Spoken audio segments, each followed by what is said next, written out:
नमस्कार भावांनो, बैलगाडा क्षेत्रातील देव वृत्सम द्वादशम हिंदी केसरी बकासूर बद्दल मी खात्रीशीर अपडेट घेऊन आलेलो आहे की पुसेगाव मैदानाच्या आधी एक मैदान पळताना दिसेल. तर ते कोणत्या मैदानात पळताना दिसेल हे मी तुम्हाला या व्हिडिओ मार्फत सांगणार आहे.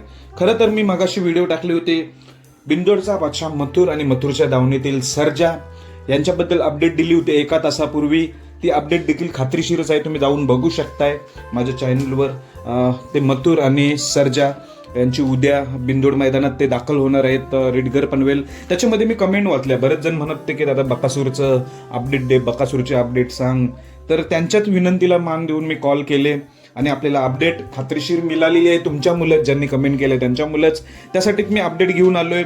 बकासूर पळणार आहे उद्याच्या मैदानात, 100% उद्या बकासूर पळणार आहे, आपली खात्रीशीर अपडेट आहे. पण मी बॅनर शोधण्याचा बराच प्रयत्न केला.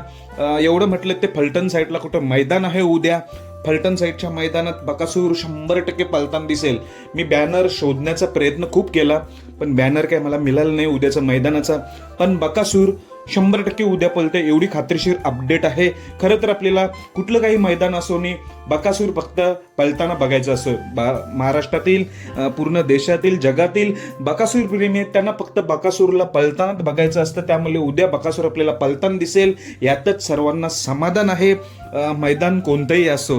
तर अजूनपर्यंत मला बॅनर नाही भेटला, तुम्ही कमेंटद्वारे नक्कीच सांगा उद्या फलटण साईडला मैदान कुठे आहे. त्या मैदानात आपल्याला बकासूर 100% दिसणार आहे.